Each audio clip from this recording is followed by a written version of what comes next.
শুভ সকাল আমার প্রিয় বন্ধুরা, কেমন আছো তোমরা সবাই? আশা করছি তোমরা সবাই যে যেখান থেকে দেখছো সকলেই খুব ভালো আছো, সুস্থ আছো। আসামের ছোট্ট একটি গ্রাম থেকে আমি পূজা তোমাদের সকলকে আমার ব্লগ চ্যানেলে অনেক স্বাগত আর অনেক ভালোবাসা জানাই। ঘুম থেকে উঠতে একটু দেরি হয়ে গেছে, কারণ সারা রাতে বৃষ্টি পড়েছে এবং কি সকালেও বৃষ্টি পড়েই যাচ্ছে। আর অতিমাত্রা বৃষ্টি পড়ার জন্য না ওই অন্ধকার ভাবটাও রয়ে গেছে, ওই জন্য না আর জাগনাই পাইনি। তো জাগনা পেয়ে দেখি ওই 7:30 বেজে গেছে। তো ওইদিকে মেয়ের আবার আজকে পরীক্ষা, ওই জন্যে খুব তাড়াতাড়ি করে আগে ঘরটা ঝাড় দিয়ে নিয়েছি, তারপরে একটু জলখাবার বানিয়ে নিলাম, নিয়ে দেখো মেয়েকে রেডি করে দিয়েছি। আর যেহেতু বৃষ্টি পড়ছে আর ওদের স্কুলটা না আমাদের বাড়ির থেকে একটু দূরে, মানে ভালোই দূরে। তো তোমাদের দাদা ভাই না ওই বাইকে করেই নিয়ে যায়, তো বাইকে করে নিয়ে গেলে তো ভিজে যাবে, ওই জন্যই রেনকোটটা পরিয়ে দিলাম। তো দেখো তাও একটুখানি দাঁড়িয়ে রয়েছে, কারণ তোমাদের দাদা ভাইয়ের আবার রেইনকোট নেই। তো ও যদিও ভিজবে না, তোমাদের দাদা ভাই কিন্তু ভিজেই যাবে। তো উপায় নেই, এদিকে কিন্তু পরীক্ষার সময় প্রায় হয়েই গেল, ওই জন্য বৃষ্টিতে ভিজেই কিন্তু যাচ্ছে ওরা পরীক্ষা দিতে। আর এই বৃষ্টি পড়ে থাকার জন্যে জানো তো কোনো কাজই ভালো করে হয়নি। মানে এমনি তো বাকি টুকিটাকি কাজগুলো হয়েছে, কিন্তু এই কাপড় চোপড় ধোয়া কাজগুলোই হয়নি। আর এই দেখো তোমাদের দাদাভাই গাড়িতে বসে গেছে, অথচ গাড়ির চাবিটাই নেয়নি। তো এই যে আমি ঘরের থেকে চাবিটা এনে দিচ্ছি। যাই হোক, আজকে আবার অনেক কাজ আছে, তো ভাবছি বৃষ্টিতে ভিজে ভিজে কাপড়গুলো ধুয়ে দেব, কারণ পূজার আর মাত্র 2 দিন আছে।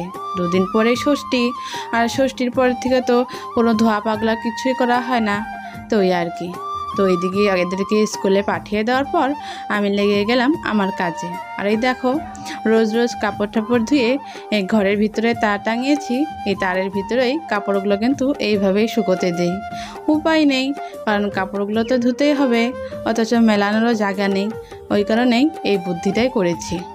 তো এইদিকে দেখো ঘরের কাজগুলো করে নেওয়ার পর যাচ্ছি কলপারে। তো আজকে সকালে না বাসি কাজগুলো করা হয়নি, মানে শুধু ঘরটায় ঝাড় দিয়েছি, এই পর্যন্তই। উঠোন ঠুঠোন ঝাড় দেওয়া, তোমার থালা বাসন ধোয়া কিছুটাই হয়নি। তো এই যে ঘুম থেকে একটু দেরি করে উঠেছিলাম, তো তার জন্যই না সব কাজে একদমই দেরি হয়ে গেল। তো ওইদিকে দেখো জল নিয়ে এসে আগে কাপড়গুলো ভিজিয়ে রাখলাম, তারপরেই এক এক করে সমস্ত কাজগুলো করে নেব। কারণ এইদিকে কাপড়গুলো ভিজিয়ে রাখলে কাপড়গুলো ভিজে যাবে, বাকি কাজগুলো কিন্তু হয়ে যাবে। যাই হোক, আর হ্যাঁ বন্ধুরা, তোমরা কে কোথা থেকে আমার ভিডিওটা দেখছো অবশ্যই কিন্তু কমেন্ট করে জানিও। আর যদি ভালো লেগে থাকে তাহলে একটা লাইক করে বন্ধু হয়ে যাবার অনুরোধ রইল। তো জানো তো এদিকে এই যে কাপড়গুলো ভিজিয়ে রেখে ওই এঁটো বাসনগুলো নিয়ে কলে পাড়ে যাচ্ছি। আর এখন কিন্তু মোটামুটি তোমার 9টা বাজেই, কারণ মেয়ের পরীক্ষা 9:30 থেকে, ওকে ওই 9:45 দিকে মানে বাড়ির থেকে বের করে দেই, মানে স্কুলে যাওয়ার জন্য। তারপরের থেকে কিন্তু কাজে লেগে গেছি। তো থালা বাসনগুলো কলে পরে রেখে আসার পর ওই যে বারান্দাটা এখন মুছে নেব, কারণ বারান্দাটা না মুছলে না হয়ই না। গ্রামের পরিবেশে বারান্দাগুলোই কিন্তু বেশি করে লেতেরা হয়। কি তোমার ওই রোদ থাকলে বা কিবা বৃষ্টি, রোদ থাকলে ধুলাবালি আর বৃষ্টি থাকলে তো কাদা, এই হচ্ছে ব্যাপার। মানে সারা প্রত্যেকটা দিনই তোমার এই বারান্দা স্টোর এগুলো কিন্তু মুছে রাখতেই হয়। তাহলে চলো কাজগুলো তাড়াতাড়ি করে নেই। আর এইদিকে বৃষ্টি কিন্তু কিছুতেই থামার নাম নেয়নি, মানে একই রাহে পড়েই যাচ্ছে। আর সবারই মুখে একই কথা, এইভাবে যদি বৃষ্টি পড়ে থাকে তাহলে পুজো কীভাবে দেখব। মানে এতদিন তো ছিল খুবই রৌদ্র, আর এখন বৃষ্টি পড়েছে ঠিক পুজোর আগ মুহূর্তে, মানে পুজোর কাম কাজ সব এই বৃষ্টিতে ভিজে ভিজে করতে হচ্ছে। তো যাই হোক, চলো তাড়াতাড়ি কাজগুলো সেরে নিই।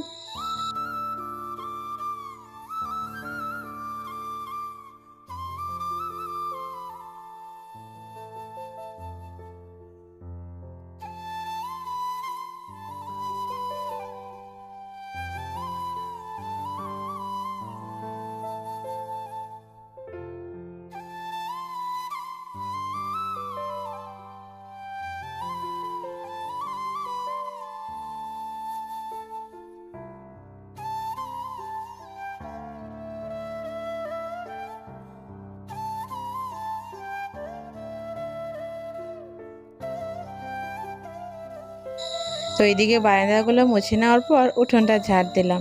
উঠোন ঝাড় দিয়ে চলে এসেছি কলের পাড়ে। তো এই যে কাপড়গুলো এখন কেচে দেবো। তো অনেকক্ষণ আগে কিন্তু ভিজিয়ে রেখেছি, তো মোটামুটি কিন্তু ভিজে গেছে।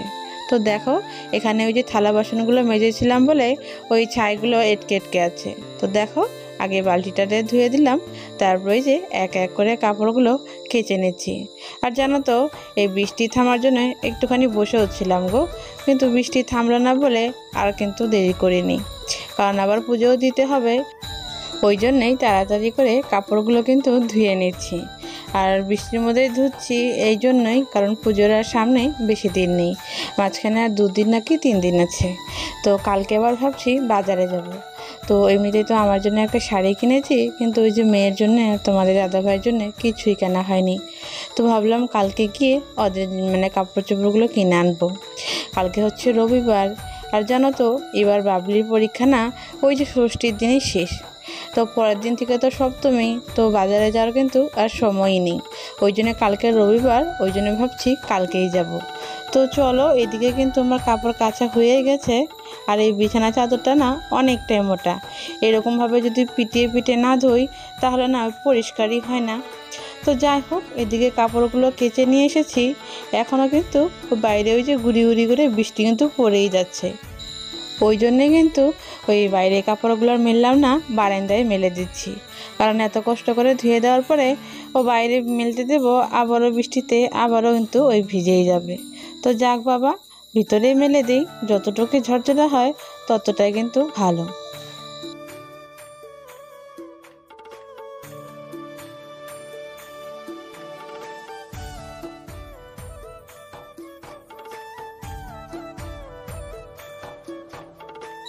তো ওইদিকে কাপড় টাপড় মেলে দিয়ে এই যে ঠাকুর ঘরে যাব এখন পূজা করতে।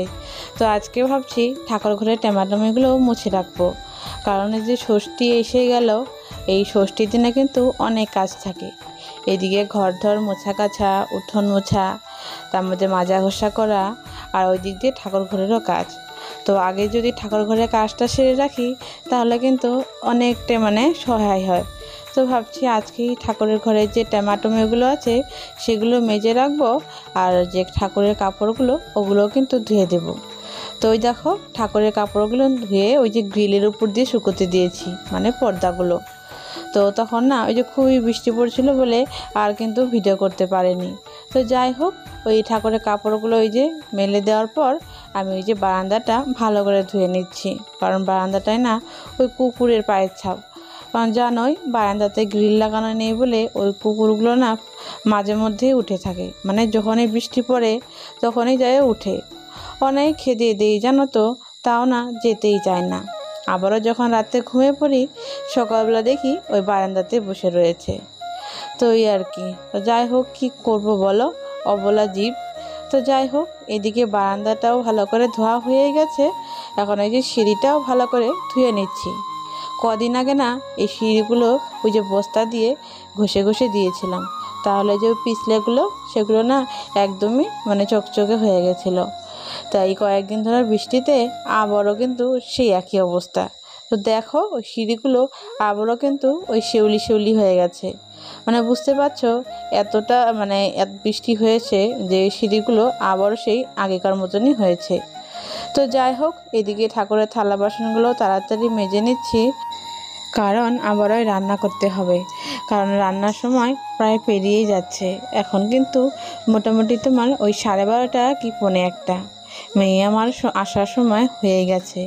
আর মেয়ে আসলে জানো তো আবারও সেই ওই মেয়ের পেছনে থাকতে হয়, কারণ এই যে বৃষ্টি বারে বারে না ওই বাইরেই চলে আসে। তো যাই হোক, থালা বাসনগুলো মেজে নিয়ে পুজো দেওয়া হয়ে গেছে। এখন এই যে বাইরের তুলসী ঠাকুরকে পুজো দিতে এসেছি। তো যাই হোক বন্ধুরা, আজকের মতন ব্লগটা আমি এখানেই শেষ করছি। ভালো লাগলে লাইক কমেন্ট শেয়ার করে দিও, আর চ্যানেলে নতুন বন্ধু হয়ে থাকলে চ্যানেলটা কিন্তু অবশ্যই সাবস্ক্রাইব করে দিও। আজকের মতন টাটা, বাই বাই। আবারও ফিরে আসছি নতুন আর একটা ব্লগ নিয়ে। ততক্ষণ তোমরা সকলেই ভালো থেকো, সুস্থ থেকো।